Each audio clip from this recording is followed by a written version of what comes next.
What we'd like to talk about is the initial World Championships in 2022, when this was initially brought about. There was a number of concerns from boxers, coaches, indeed the medical team, medical staff, the ringside doctors, regarding these two boxers in particular.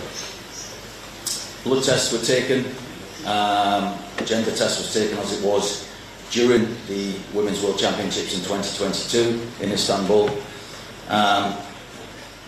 And at that point, I'm just going to highlight here. So on the 17th of May 2022, the results were taken, the blood tests were taken by a lab known as Systematic Laboratory in Istanbul.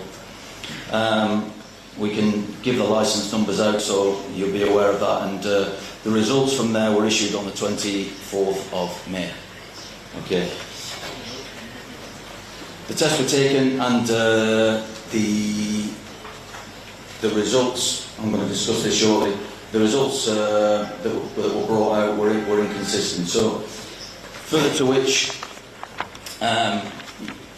there's been a number of questions as to why, but we came about to the next female championships was taking part in 2023. So there is a time gap, but the reason for that is because we wanted two tests. So there's two tests required, not one, but two tests, time gap between, and then to the next World Championships, which was taking place in India. Okay, so we go to the female World Championships that took place between the 15th and 26th of March. Both boxers entered the championships, and at which point, on the 17th of March 2023, both boxers were asked to take a further blood test. That happened, and on the 23rd of March, the results came through, and it demonstrated the chromosomes that we refer to within the technical and competition rules that make both boxers ineligible. And that was then further ratified by the BOD, our Board of Directors. It was taken there to remove both boxers from the championships. That was on the 26th of March 2023. We had a letter that Mr. Yarolimpos had put forward to the board, and with this it explained fully what the situation was. We've got a document that Mr. Yarolimpos sent to both boxers, and within that document, and we'll let you see these documents, there is an attached referral to the blood tests that were taken.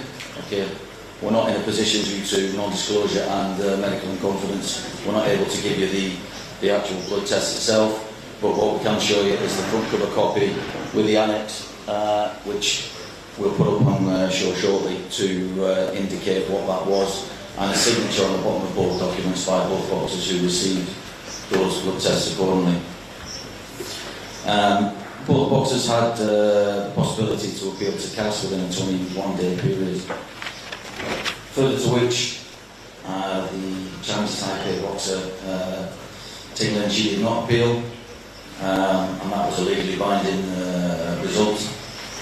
And on the back of that, we then had the discussions with, and indeed further discussions with Imam Khalif about the results on the boxer's behalf. Now, she did challenge that on the 14th of April 2023, and challenged the CAS appeal. IBA paid for the costs on this, or the majority of the costs. The boxer was expected to pay part of those costs.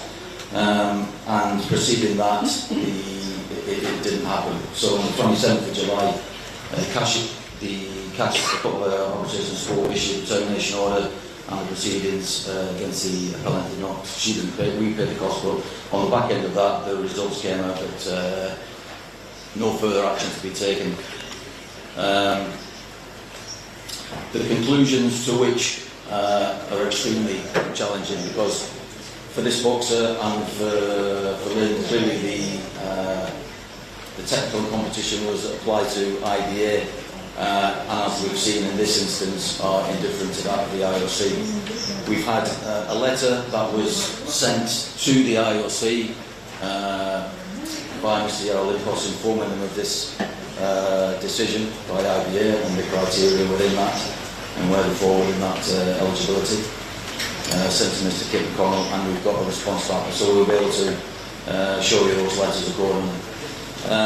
Previous to that, after the situation in 2022, the results of that again were communicated to the IOC verbally, a meeting with the sports director of IBA, the previous two outgoing, Mr. Kovacs, and one of the lead Paris boxing unit who's actually here now was also on that call.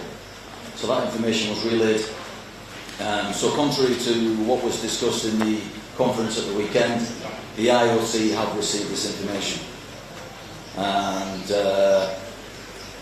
clearly for us, the interesting situation here is that whilst the IOC have had that information previously, they haven't done anything with it.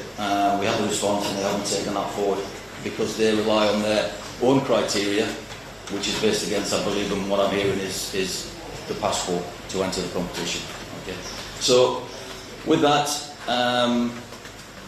what I will say is this. We never intended to raise any of these issues at this event because this is not our event. This event belongs to the IOC. The whereabouts of this has come out.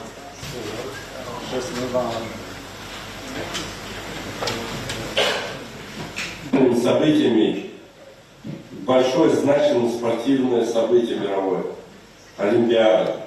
Начиная с открытия, как христианин, как верующий человек, вот, открытие Олимпиады, это было оскорбление каждого христианина и каждого мусульманина.